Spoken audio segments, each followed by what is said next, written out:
CBSE ने आगामी 2025 board परीक्षाओं के लिए परीक्षा पैटर्न में बदलाव की घोषणा की है। अब छात्रों के आंतरिक मूल्यांकन पर अधिक जोर दिया जाएगा। प्रश्न पत्र में एमसीक्यू और केस स्टडी आधारित प्रश्नों की संख्या बढ़ाई जाएगी। यह बदलाव छात्रों को व्यावहारिक ज्ञान और समस्या समाधान कौशल विकसित करने के उद्देश्य से किया गया है। आईआईटी दिल्ली का प्रबंधन अध्ययन विभाग अब भारत के प्रमुख एमबीए कार्यक्रमों में शामिल हो गया है। यहां छात्रों को व्यवसाय प्रबंधन में उन्नत पाठ्यक्रमों और उद्योग आधारित प्रोजेक्ट्स के माध्यम से शिक्षित किया जाता है। प्लेसमेंट रिकॉर्ड में भी आईआईटी दिल्ली ने शीर्ष 20 स्कूलों को टक्कर दी है। रेलवे बोर्ड ने ग्रुप डी के लेवल 1 पदों के लिए न्यूनतम योग्यता 10वीं पास निर्धारित की है।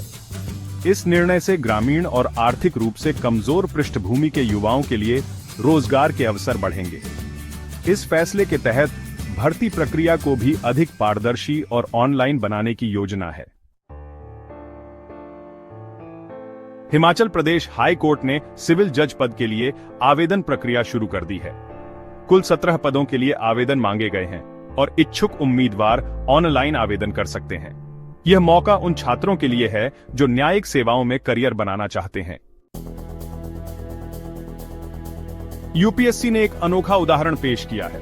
परीक्षा पास करने के 16 साल बाद दिव्यांग उम्मीदवारों को उनकी योग्यता के अनुसार नियुक्ति दी गई। इस कदम को समाज में समावेशिता और समान अवसर प्रदान करने के रूप में देखा जा रहा है। नागरी लिपि परिषद ने नई शिक्षा नीति यानी एनईपी 2020 का समर्थन किया है।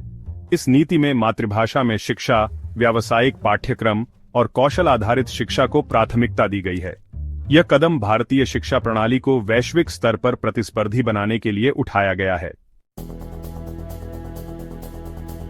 देश भर के छात्र स्मार्ट इंडिया हैकाथॉन में भाग ले रहे हैं, जहां उन्हें ग्रामीण भारत की समस्याओं का तकनीकी समाधान ढूंढने के लिए प्रोत्साहित किया जाता है।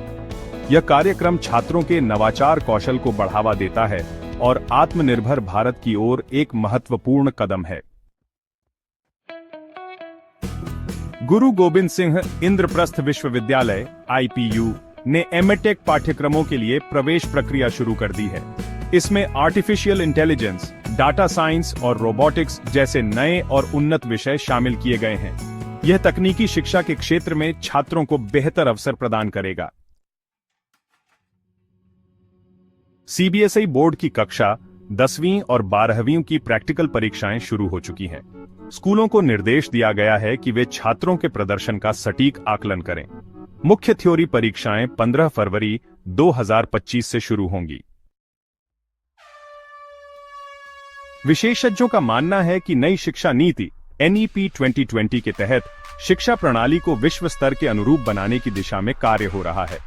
इसमें डिजिटल शिक्षा, रिसर्च और नवाचार को प्राथमिकता दी गई है, जो देश के विकास में सहायक होगा।